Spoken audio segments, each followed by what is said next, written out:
fourth, this love of Christ is a distinguishing love. So distinguishing. Again, it's a strange phrase, but it really is a precious one. When we think about ourselves, all right, I know what I think about Chuck, and I don't know what Chuck thinks about me. I'm not asking.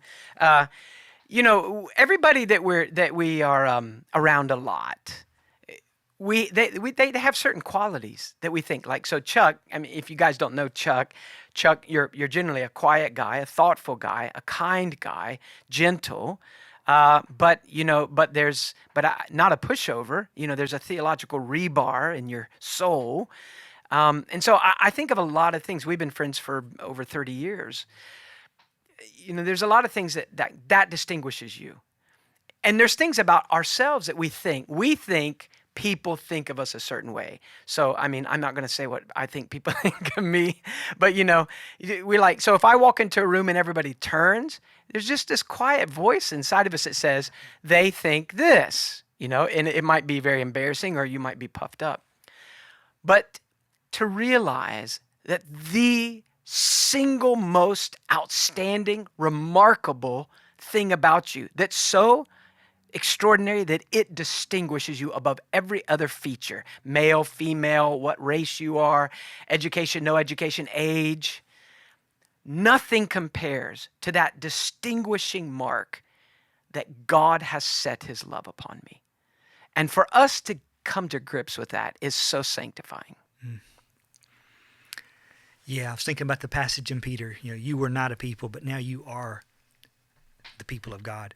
And that is distinguishing. It's wonderfully distinguishing. And it is the work of God.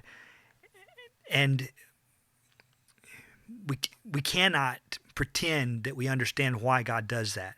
Or we better not pretend that we look inside and say, well, here's obviously the reason why he does that. It's as you said earlier, he draws his reasons from himself.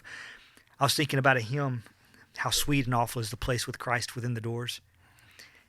The hymn says, while all our heart and all our songs join to admire the feast, each of us cry with thankful tongues, Lord, why was I a guest?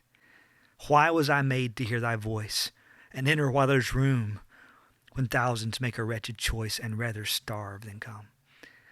And that is a mystery.